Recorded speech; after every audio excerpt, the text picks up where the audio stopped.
안녕하십니까. 매장문화유산과 지역사회의 지속가능한 상생모듈 구축이라는 주제로 연구를 진행한 Y24입니다. 저희는 이번 프로젝트를 통해 우리 사회의 고질적인 문제인 개발과 보존의 갈등을 춘천 레고랜드 사례를 중심으로 깊이 있게 파헤쳐 보았습니다. 발표 목차는 다음과 같습니다. 우선 문제 현황을 살펴보겠습니다. 시간적 측면에서는 2011년 강원도와 멀린사의 MOA 체결로 레고랜드 개발이 시작되었으나 2014년 청동기 유구의 대거 발견으로 여러 갈등이 대두되었습니다. 이로 인해 레고랜드 개장은 2025년 5월에서야 이루어지게 됩니다. 또 경제적 측면에서는 레고랜드의 매출이 지속적으로 감소하고 있고 단기 순손실 역시 확대되고 있으며 연간 방문객 수 역시 목표 방문객에 크게 미치지 못하는 모습을 보여주고 있습니다. 문화유산적 측면에서는 청동기 시대 유적 1,400개를 비롯한 대규모 유물이 확인되었고 2013년부터 2023년까지 발굴조사로 유물, 유구, 유적 1만 4천여 점이 확인되었습니다. 대형 유물은 방치되었고 소형 유물은 박물관 수정고에 보관되게 되었습니다. 지역 사회적 측면에서는 시행사 내부 비리 의혹과 시공사 교체 논란 등 개발 자체의 신뢰도가 저하되었고 강원도의 중도 무기한 대여 기대 수익이 불과 3%에 불과하는 등 유적공원과 박물관 조성이 지연되게 되었습니다. 이와 같은 문제점은 사업 규모가 크고 문화유산이 밀집한 지역에서 더욱 두드러진다는 특성을 가지고 있습니다. 이처럼 저희조는 문화재 발굴이 증가하여 개발 사업과 문화유산 보존 간의 충돌이 증가, 민간 사업자가 막대한 발굴 비용과 공사 지원을 대부분 부담하는 구조, 유물 훼손 시 낮은 처벌 수위 및 신고 보상 제도의 실효성 부족, 지역의회의 제한적인 중재 기능과 시민 참여를 위한 투명성 부족의 구조적 문제 등을 연구 배경으로 삼았고, 이를 바탕으로 유사 사례에서 갈등을 최소화할 수 있는 제도적, 정책적 개선 방안 마련 및 지속 가능한 문화유산 관리 모델 제시를 연구 목적으로 설정하였습니다. 저희 조의 핵심 연구 질문은 3가지입니다. 첫째, 춘천 중도 레고랜드 사례를 중심으로 유사한 개발 사업에서 문화유산 보존과 지역사회 발전 간 조화로운 공존 방안은 무엇인가? 둘째, 문화재가 다수 존재하는 지역에서 개발 사업과 관련된 갈등 요인 및 구조적 한계는 무엇인가? 셋째, 향후 유사 사례 발생을 예방할 수 있는 정책적 개선 방안은 무엇인가? 연구 방법은 다음과 같습니다. 선행 연구와 법제 현황 검토, 전문가와의 인터뷰를 통한 정치 사회적 관점 확보, 시민 대상 설문조사와 인터뷰를 통한 인식조사, 해외 모범 사례의 분석을 통한 비교 관점 확보가 있습니다. 다음으로는 문화유산 발굴 이후 지역사회 갈등의 현실을 살펴보겠습니다. 개발과 보존의 충돌이 가장 기본적이자 핵심적인 갈등인데요. 신도시, 산업단지 등 대규모 광범위한 개발 현장에서 예상치 못한 매장 문화재가 발견되는 경우 매장유산 보호 및 조사에 관한 법률에 따라 즉시 공사가 중단되게 됩니다. 사업 주체와 주민, 문화재청 및 학계 관계자의 이해관계가 첨예하게 대립하여 법적 분쟁으로 비화되는 경우가 비일비재하고요. 문화재 보존 조치로 인한 사유재산권 제약의 문제가 이에 핵심 원인으로 작용하게 됩니다. 사업 중단에 따른 경제적 파장과 주민 갈등 역시 심각한 수준입니다. 원인자 책임 원칙에 따라 사업 시행자가 발굴 조사 비용과 공사 지연에 따른 막대한 금융 비용을 모두 부담하게 되는데요.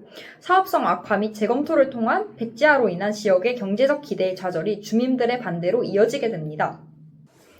또한 주민의 경우 개발 좌절로 인한 재산권 침해와 심각한 박탈감, 학계와 시민단체의 경우 경제 논리로 인한 역사유산의 영구적 훼손 우려 등 양립하는 가치로 인해 갈등의 대립 상황에서 본질적인 문제 해결의 어려움과 주체들의 불신, 갈등 심화 위험이 초래된다는 문제가 존재합니다.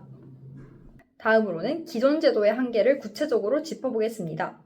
첫 번째 한계는 사유재산권과 문화유산 보호의 이분법적 대립 구조입니다. 현행법은 발굴 비용 부담만 규정할 뿐 공사 중단으로 인한 사업 지연 손실이나 기대이익 상실에 대한 보상 시스템이 전무하다는 구조적 모순이 존재합니다. 이로 인해 토지 소유자에게 문화재 발견은 재앙으로 인식되며 보존과 개발의 대치 구도를 고착하게 됩니다.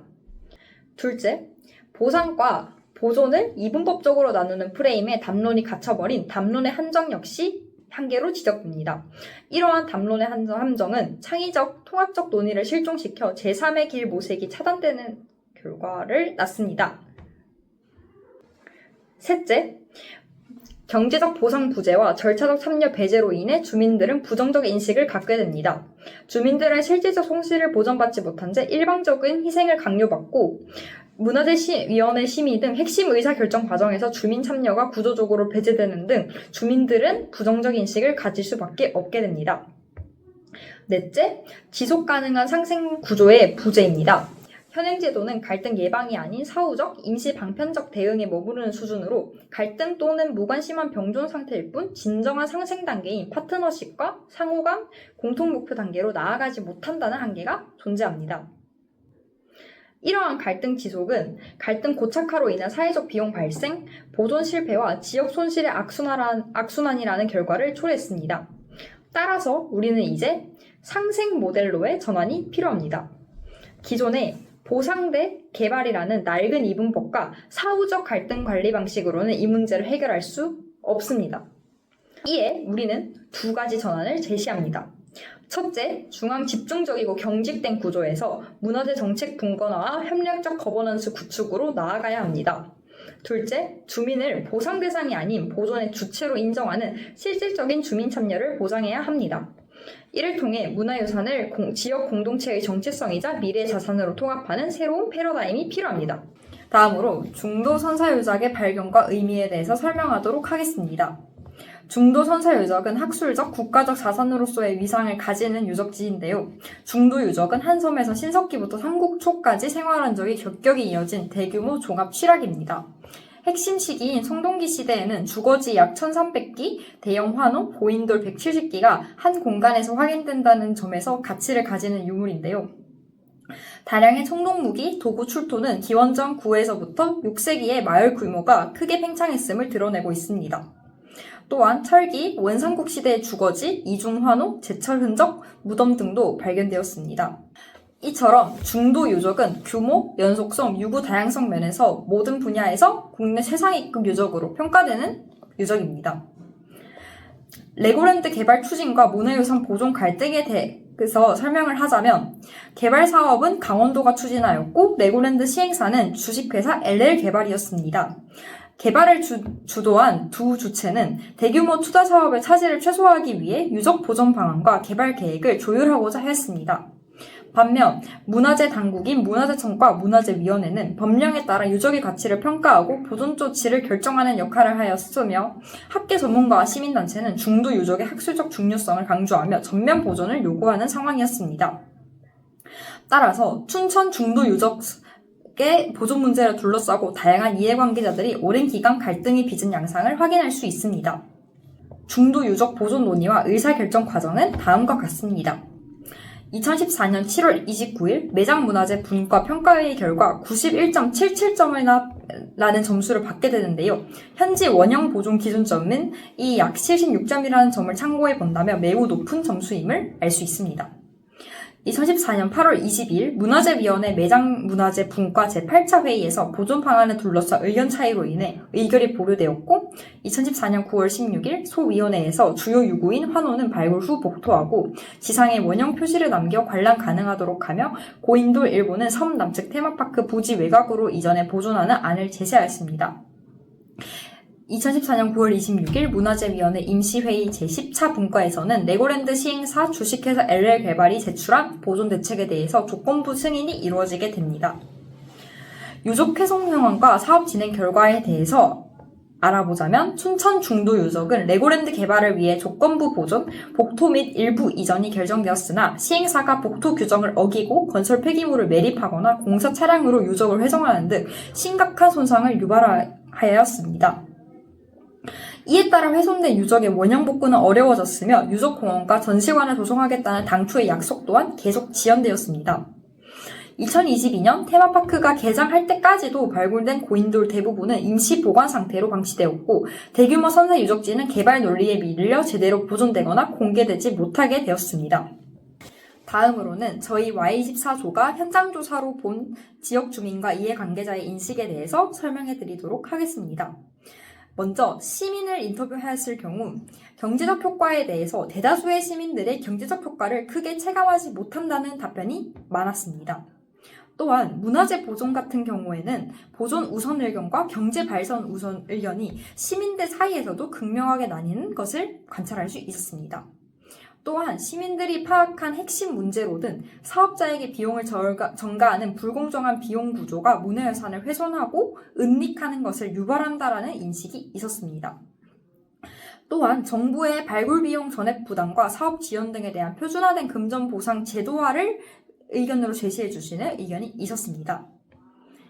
다음으로 택시 기사를 인터뷰하였을 때는 평일에는 레고랜드로 향하는 손님이 거의 없어 실질적 경제 효과는 크지 않다고 시민분들과 비슷한 답변을 해주셨습니다.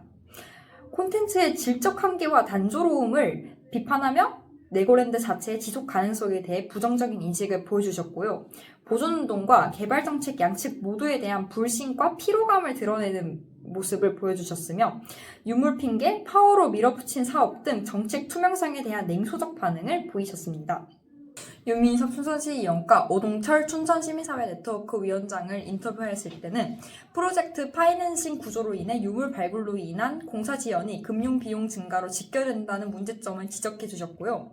강원도와 멀린사의 협약이 비공개 조항이며 문화재위원 현장 접근이 제한되는 등 불투명한 의사결정과 구조적 정보 비공개인 것 역시 문제점으로 지적해 주신 부분이었습니다. 또한 선사유적공원과 전시관이 동시 개장하겠다라는 약속을 미이행하였고 테마파크만 단독 운영함으로써 행정적 책임을 회피하는 것으로 신뢰가 붕괴되었다고도 말씀해 주셨습니다. 이러한 중도 사례에서는 여러 가지 교훈을 얻을 수 있었는데요. 첫째, 합의 이행 구조에서 조건부 보존이라는 합의가 존재하였으나 실행 및 감시장치 부재로 현장에서 훼손되었다라는 문제가 존재하였는데요. 이는 정보 비공개로 시민 기반의 감시가 원천 봉쇄되었다라는 것을 원인으로 일어나게 되었습니다. 여기에서 정책은 현장 집행에서 재량에 의해 왜곡이 가능하며 이에 실효성 있는 이행 강제 및 감시 구조가 필요하다라는 교훈을 얻을 수 있었습니다. 둘째, 의사소통 구조에서는 보존운동의 언어가 주민의 일상과 괴리된다라는 문제가 존재하였는데요. 이는 주민 언어로의 번역 실패와 상호 이해, 진정성 확보 실패가 원인으로 지적되었습니다. 여기에서는 정당성 확보 이전에 주민의 언어로 공감대를 형성하는 의사소통 전략이 필요함을 교훈으로 얻을 수 있었습니다. 셋째, 정서적 보장 구조에서는 수천억 경제 효과와 고용 창출이라는 약속이 붕괴되었으며 이는 극심한 신뢰 상실과 심리적 좌절이라는 문제를 야기하였습니다. 이는 실제 이익보다 기대했던 이익의 상실에서 더 큰 고통을 얻었던 것이 원인으로 지적되었는데요. 여기에서는 정량적 성과보다 주민의 감정적 신뢰 회복이 후속 공공사업의 동력 확보에 더욱 중요하다는 교훈을 얻을 수 있었습니다. 마지막으로 콘텐츠 설계 구조에서 선사시대 서사가 있음에도 공간과 시설을 컨텐츠보다는 선행하는 개발에 집중하는 순서 오류가 존재하였고 이는 인지적 가치, 사회적 가치가 결여된 채 경제적 가치 역시 지속되지 못하였다라는 원인으로 지적되었습니다. 여기에서는 콘텐츠, 즉 서사가 공간을 선행해야 재방문과 지역 경제 순환이 가능하다라는 교훈을 얻을 수 있었습니다. 다음으로는 해외 비교 사례로 일본 요시노가리 유적에 대해서 알아보겠습니다. 요시노가리의 유적의 경우 1986년 토목공사 과정에서 발굴되었으며 기원전 3세기에서부터 기원 후 3세기까지의 야오이 시대 유물이 대거 출소되었습니다. 한일 교류상 및 한반도와의 문화 교류 양상을 보여준다는 점에서도 의의가 있는 유적인데요. 시민들이 유적 보존 운동을 적극적으로 전개하고 일본 문화청은 조사 구역을 확장하는 태도를 보임으로써 사가현이 유적의 전면 보존 및 복원을 결정한 사례에 해당합니다. 보존이 이루어지는 과정에서 요시노가리 유적 보존 정비 보고서에 따른 철저한 복원이 이루어졌으며 특별사적 지정으로 엄격한 보존과 관리 대상으로 지정되었습니다. 유적의 보호, 관리, 학술 조사 및 연구, 유물 보관 등이 체계적으로 이루어진 사례라고 볼 수 있는데요. 이후 보존이 이루어진 요시노가리 유적은 요시노가리 역사공원으로 정비되게 됩니다. 야오이인의 소리가 들려온다라는 테마로 시설의 보존과 유물 전시 등을 통해 야오이 시대를 직접 체험할 수 있는 역사공원으로 거듭나게 되었습니다. 1992년 강요회의에서 구경 요시노가리 역사공원으로의 정비가 확정되고 사가현이 구경공원 주변에 현립공원을 조성함으로써 국가와 지자체가 공동으로 보존과 운영을 담당하는 예시가 되었습니다. 현재는 다양한 체험 프로그램이 마련되어 있으며 야요이 시대의 복식을 갖춘 직원이 요시노가리 유적에 대한 해설을 제공하는 등 관광객들은 적극적인 역사 체험을 가능하게 하는 공간이 되고 있습니다. 이는 지자체 수준을 넘어 국가의 체계적인 운영 지원을 받아 문화유산 보존이 지역사회와 상생하며 발전할 수 있음을 보여주는 대표적인 사례인데요. 요시노가리 사례의 성과의 경우 유적 보존 운동을 시민이 전개하는 등 지역 문화유산의 가치를 사회적으로 확신시키는데 시민이 핵심적인 역할을 했으며 초기에는 산업단지 조성과 예산 투입을 이유로 사가현은 보존에 소극적이었으나 지속적인 발굴 조사와 시민사회 요구에 따라 보존 정비의 실무 주체로 방향을 전환하였으며 국가는 특별사적 지정 검토, 국영공원 조성 결정, 정비 예산 확보 등 법적, 재정적 지원을 담당하므로 시민, 지자체, 국가의 역할이 단계적으로 결합하여 국가, 지자체 협력형 역사공원이라는 점에서 의의가 있습니다. 지역사회와 공공기관이 역할을 분담함으로써 유적의 가치가 안정적으로 유지되며 보존 과정에 시민이 참여함으로써 경제적, 사회적 자산으로 유적을 재인식하고 지역 정체성으로서의 강화가 이루어지는 등 성과를 보이고 있습니다. 고고학적 자료에 기반한 복원과 학술 연구 기능을 동시에 갖춤으로써 역사 교육 및 연구 기능을 함께 수행하는 문화유산 공간으로 거듭났으며 고고학적 정확성과 교육적 가치에 기초한 활용으로 장기적으로 지속 가능한 모델의 가능성을 보여주고 있습니다. 이는 문화유산이 지역사회 발전에 기여할 수 있음을 보여주는 대표적인 사례로 손꼽힙니다. 다음으로는 상생 모델 설계를 위한 기본 원칙에 대해서 설명을 해드리도록 하겠습니다. 첫째, 관점의 전환이 이루어져야 합니다. 현행 정책은 문화유산을 보호 대상으로만 간주하며 개발과 보존을 적대적인 관계로 설정하여 이분법적인 가치 대립이 이루어지고 있습니다. 경직된 규제로 인해 문화유산이 비용 또는 부채로 인식되며 사회적 갈등을 유발하고 지역 발전과 보존의 지속 가능성을 저해합니다. 따라서 보존과 개발이라는 이분법과 패러다임의 극복이 필요합니다. 둘째, 원인자 책임 원칙의 재검토가 필요합니다. 현행법은 개발 행위자를 위험 유발자로 문화유산을 피해로 규정하는 논리로 왜곡될 수 있는 우려가 있습니다. 개발 사업자는 비용 최소화를 위해 유산의 은닉, 축소, 훼손의 유인을 갖게 됩니다. 지역 주민은 문화유산을 지역 발전의 장애물로 인식하게 되고 원인자 책임 원칙의 한계를 인식하고 새로운 비용 배분 및 가치 공유 논리의 정립이 이루어진다면 이러한 문제는 해결될 것이라고 예상됩니다. 셋째, 유산의 자산화와 다원적 가치평가가 필수적입니다. 문화유산을 비용이 아닌 공동체 자산으로 재정의하며 기존의 고고학적, 경제적 단일 가치평가를 지향하고 지역 공동체의 사회적, 교육적, 환경적 가치를 포함하는 다원적 가치평가를 통해 갈등을 조정하고 다양한 활용 가능성을 모색할 수 있습니다. 마지막으로 문화유산 공동체 형성이 필요합니다. 정부 중심의 하향식 관리에서 참여형 접근으로 전환하여야 하며 공공, 민간, 대학, 지역 공동체 등이 협력적 거버넌스를 구축함으로써 각 주체의 자원, 지식, 행정력, 자본 등을 결합하여 공동의 목표로 나아가는 유산 공동체를 형성하여야 합니다. 마지막 기본 원칙인 문화유산 공동체 형성에서 언급한 협력적 거버넌스의 제도화에 대해서 추가적인 설명을 진행하도록 하겠습니다. 협력적 거버넌스를 위한 조건으로는 유선 공동체의 지위와 역할 법령의 명문화, 입법 시의 여러 문제 등을 고려하여 정부와 지자체의 별도의 예산을 마련하고 공동체의 운영비와 활동 지원비를 편성함과 더불어 물리적 공간을 제공함이 이루어져야 합니다. 공동체 구성원에게 의사결정 과정에서 영향을 미치는 요소들의 교육 절차를 제도화하고 행정의 담당자에게 공동체와의 소통 방법 등을 교육함으로써 진행 담당자의 인식을 개선할 수 있습니다. 이를 통해 각 주체의 투명성을 확보하고 비공식적으로 소통하여 신뢰 형성 과정을 병행하며 갈등의 예측과 중재 방법을 마련할 수 있습니다. 따라서 저희는 문화유산 상생협의회 모델이라는 것을 제안하도록 하겠습니다. 문화유산 상생협의회의 경우 사전 예방력 갈등 관리와 상생 실현의 핵심이라고 할 수 있습니다. 문화유산 상생협의회 모델 구체화와 국가유산청 정담 조직의 신설 방향을 제시함으로써 문화유산 보존에 따른 갈등을 사전에 예방하고 협력으로 전환하기 위한 핵심 실행기구로서 기능할 수 있습니다. 기초 및 광역 지방정부 단위에 설치되는 상설협의체로서 지자체 공무원, 지역주민 대표, 문화유산 도시계획 전문가, 시민단체, 개발사업자 등이 참여하며 유산의 학술적, 역사적 의미, 향후 활용 계획, 주민의 경제적, 사회적 기회 구조 등을 공유하는 장이 될 수 있습니다. 저희가 제안한 문화유산 상생협의회의 설계 원칙은 다음과 같습니다. 첫째, 참여의 포괄성입니다. 지자체, 주민, 전문가, 시민단체, 사업자 등 다양한 주체의 동등한 참여를 보장함과 위원 구성과 의사결정 절차를 규정함으로써 포괄적인 참여를 도모하고자 합니다. 둘째, 의사결정의 투명성입니다. 회의 일정, 의제, 자료, 의결 내용 등을 주민에게 공개함과 더불어 공청회, 설명회, 온라인 의견 수렴 등을 병행하여 정보 비대칭을 최소화할 수 있습니다. 다음으로 지속 운영 체계가 필요합니다. 전체 회의, 분과위원회, 실무협의회 등 계층화된 구조를 도입하고 전 단계에 걸친 상시 논의 구조를 구축하여야 합니다.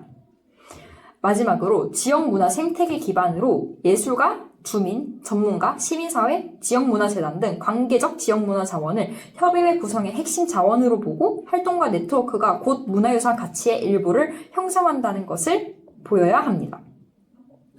결과적으로 유산 발견과 사업 기획 초기부터 주민, 전문가, 행정이 반복적으로 대면하고 정보를 공유하며 잠재 갈등 요인을 조기에 발견한다는 역할을 수행하는 것으로 정리할 수 있겠습니다. 다음으로 문화유산 상생협의회의 제도화와 더불어서 국가유산청 역사유적정책관 산하 문화유산 상생협의회 지원과를 신설하는 안을 제안합니다. 제도와 운영 지침을 제공하고 재정 지원 기준과 공동 투자 구조 설계를 담당하며 공공 갈등 조정, 문화유산 정책, 경제 법률 등 관련 분야 전문가로 구성된 인력풀 구축 및 관리, 상생협의회와 요청이 있을 시 중립적인 제3자로 파견, 연계하는 역할을 담당하며 역량 강화와 정보 공유 허브로서 기능하는 전담 조직을 신설하도록 제안합니다. 상생협의회는 주민에 대한 협력 유인 구조 설계의 제1차 창구 역할을 합니다. 유적지 인근 박물관, 전시관, 교육센터 운영에서의 주민 우선 참여와 협동조합 참여, 문화유산 해설사, 큐레이터 등으로의 직업 전환 및 훈련 프로그램, 지역 활성화 기금을 통한 인프라 개선, 공동사업 지원 등을 논의함으로써 주민이 함께 만들어가는 주체로의 인식 전환이 이루어지게 됩니다. 상생협의회라는 단일한 거버넌스 플랫폼을 통해 조율이 이루어지며 중앙의 전담 조직이 이를 뒷받침함으로써 보상에서 협력으로의 성공적인 패러다임 전환이 가능해질 것입니다. 이와 더불어 문화유산 활용을 통한 지역 활성화 모델을 제안하려고 합니다. 제안 모델의 구성 요소로는 우선 체험, 교육 프로그램 개발 및 학교 용계를 통해 선사시대 생활상을 직접 체험할 수 있는 교육 프로그램을 도입하고자 합니다. 또한 통합관광 연계 코스 및 축제, 이벤트들을 통해 문화유산을 자연경관이나 전통문화자원과 연계한 체류형 관광 코스를 개발하고자 합니다. 또한 주민 참여 기반 운영 체계를 통해 모든 프로그램 운영에 지역 주민이 적극적으로 참여함으로써 시설 운영에 마을 주민을 고용하거나 협동조합 형태로 참여시킴으로써 수익과 일자리 창출이 지역에 귀속되도록 할 수 있습니다. 마지막으로 관광객의 만족도를 제고하고 보전 촉진 메커니즘을 통해 고품질의 해설 콘텐츠와 편의시설 확대 등을 통해 방문객의 역사공원 경험을 극대화할 수 있습니다. 문화유산 활용 프레임의 전환 역시 필요한데요. 우선 유산 플러스 유행으로 유산과 유행을 결합시켜 유산 공간은 SNS 콘텐츠 생산소로 기획하도록 하겠습니다. 콘텐츠의 기획, 제작, 판매 과정에 주민협동조합, 마을기업 등 로컬 크리에이터 집단이 직접 참여하도록 설계하여 문화유산은 지역 주민이 디자인 역량과 창업 역량을 발휘하는 로컬 창의 산업의 플랫폼으로 기능할 수 있게 됩니다. 둘째, 유산 플러스 놀이로 유산과 놀이를 결합하여 방문객의 체류 시간과 학습 효과를 동시에 높이는 역할을 할 수 있습니다. 지역 해설사, 청년 기획자, 문화예술인, 교사 등이 참여하는 주민 기반 운영 조직을 통해 발굴성과 연구 내용을 게임 스토리와 연동시키는 방식으로 유산과 놀이를 결합할 수 있습니다. 셋째, 유산과 일상 문화를 결합하여 유산을 머물고 쉬는 일상적인 장소로 인식하게 합니다. 유적지는 인근 전통시장, 로컬 카페, 공간, 공방, 소규모 공연장, 플리마켓 등이 결합된 생활문화 거점으로 기획되며 문화유산은 지역 경제 구조 속에서 지속적으로 가치를 재생산하는 역할을 담당하게 됩니다. 마지막으로 유산과 지속 가능성을 결합하여 문화유산을 기후행동과 지역 회복력을 실험하는 장으로 활용할 수 있습니다. 오늘날의 기후위기와 자원위기 논의에 중요한 영감을 줄 수 있는 장기적 데이터로 활용되며 문화유산은 지속가능한 삶의 방식을 실험, 전시하는 플랫폼으로 활용되게 됩니다. 이를 위해서는 갈등 해결을 위한 협상 가족 논의가 필수적인데요. 현재는 토지 수용에 따른 사후적, 금전적 보상에만 집중함으로써 최소 보상을 하려는 정부와 손실에 불만이 생긴 주민 간의 전략적 이해가 충돌하며 갈등의 장기화, 불신을 초래하게 됩니다. 구조적 문제는 금전적 보상만으로는 절대 해결될 수 없다가 핵심 문제로 지적되며 이를 위해서는 유산 발견 초기부터 가치, 계획 등을 투명하게 공유하고 주민 설명회, 의견 수렴을 제도화함으로써 초기에 소통을 강화하며 주민을 단순 정보 수용자가 아닌 의사결정의 핵심 이해 당사자로 인정하여 정책을 수기하는 과정을 거침으로써 신뢰를 구축하게 됩니다. 문화유산 상생협의회는 이러한 사전 예방형 갈등 관리의 상시적 논의 구조를 제도화한 기구라고 할 수 있습니다. 또한 전문 조정관은 단순한 중개인이 아니라 갈등의 구조를 분석하고 창조적 해결책을 제시하는 전문가로서 의사 전달자로서 당사자가 단절된 소통 채널을 보건 상호 이해를 위한 정보를 정확하고 중립적으로 전달하며 고안자로서 당사자들 스스로는 생각해내지 못했던 창조적이고 혁신적인 대안을 제시할 수 있습니다. 또한 중개자로서 당사자 간의 협상을 촉진하고 공동의 이익 영역을 확대하도록 유도함으로써 모든 당사자의 이해관계의 최대치를 반영함으로써 상호 배제적이지 않은 대안을 개발하는 역할을 합니다.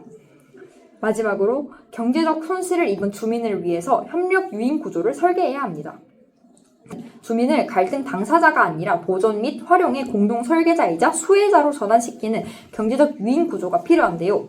문화유산 관련 사업 전반에서 주민 우선 참여 원칙을 제도화하도록 하여야 합니다. 재정 구조 측면에서는 발굴 기초 보존 비용에 대해 원인자 부담 원칙을 유지하되 장기적 보존 인프라와 지역 활성화 사업에 대해서는 중앙정부, 지방정부, 사업자가 함께 공동하여 부담하는 공동 투자형 지원 구조를 도입하도록 하여야 합니다. 분쟁조정위원회의 기능 강화와 중앙정부의 역할 역시 중요한데요. 국가유산청 내 문화유산 거버넌스 전담조직 아래에 국가유산 분쟁조정위원회를 두어 지역 단위 논의와 중앙 차원의 세정 조정을 연결하는 구조를 마련하여야 합니다. 국가유산 분쟁조정위원회는 자문기구의 역할에 더해 실질적인 조정, 의결 권한을 갖는 합의제 기구를 설계되고 전담 조직은 그 사무국으로서 조사 분석, 회의 운영, 합의 의행 점검 등을 담당하는 지원 역할을 수행합니다. 관련 법령과 조례에는 분쟁조정위원회의 조정의안에 따르거나 다르지 않는 경우 그 사유를 명백히 밝혀야 한다라는 조항을 명시하고 있으며 위원회는 합의 도출 이후의 사후관리 기능을 맡아 합의 의행 상황을 주기적으로 모니터링하고 이행 과정에서 새로운 분쟁이 발생한 경우 신속하게 재조정하는 역할을 담당합니다. 문화유산 상생협의회는 단계적 갈등 관리 모형에서 1단계인 협상, 수기를 상시적으로 수행하는 지역 단위 기본 플랫폼이며 국가유산 전담조직 산하 분쟁조정위원회는 2, 3단계인 조정, 구조적 해결을 맡는 중앙 최종 조정기구로 위치하는 역할을 담당합니다. 이제 저희 조의 발표를 정리하도록 하겠습니다. 정책 시사점은 다음과 같습니다. 우선 과거 문화유산을 비용, 부채, 장애물로 인식했다면 이제는 문화유산을 지역 자산으로 재정의하고 다원적 평가를 도입해야 합니다. 또 사후적이고 금전적인 보상에 집중하여 주민의 수동적인 보상 객체화와 신뢰 구축에 실패했던 과거와 달리 과거 손실 보전을 넘어 미래 기회를 포괄하는 정당 보상 개념을 도입하고 협력 유인 구조를 설계해야 합니다. 또한 정부와 전문가 중심의 하향식 의사결정 구조와 핵심 결정 과정에서 지역 주민의 구조적인 배제가 일어났던 과거와 달리 협력적 거버넌스 체계의 구축과 주민, 전문가, 정부 등 이해관계자가 참여하는 상시협의체인 문화유산 상생협의회의 제도화가 이루어져야 합니다. 마지막으로 공공담론이 얼마나 보상할 것인가 또는 얼마나 보존할 것인가라는 경직된 이분법적 프레임에 머무르는 것이 아니라 발굴된 유산의 활용 방안으로 논의의 초점을 전환해야 하며 다원적 가치평가를 기반으로 지속가능한 발전 방안을 논의해야 합니다. 이를 바탕으로 도출한 저희의 결론은 5가지 핵심적인 전환을 중심으로 하고 있습니다. 첫째, 문화유산을 경제적, 사회적, 교육적, 상징적 가치를 지닌 다원적 자산으로 제정해야 합니다. 둘째, 지역 기반의 문화유산 공동체를 형성해야 합니다. 셋째, 협력적 거버넌스의 제도화가 이루어져야 합니다. 넷째, 이를 구체화하기 위해 제도적 장치로 문화유산 상생협의회를 설치해야 합니다. 5번째, 문화유산 활용을 통한 지역 활성화 모델을 구축하여 유산의 자산화와 다원적 가치평가를 구체적으로 실행하여야 합니다. 이처럼 관점 전환, 가치 재평가, 유산 공동체 형성, 협력적 거버넌스 제도와 상생 협의회 구축, 지역 활성화 모델 구축의 단계를 거쳐 단계적 접근 보존과 개발을 통해 상생적으로 지속 가능한 발전 모델이 가능하게 될 것입니다. 발표 들어주셔서 감사합니다. 지금까지 Y 이사였습니다.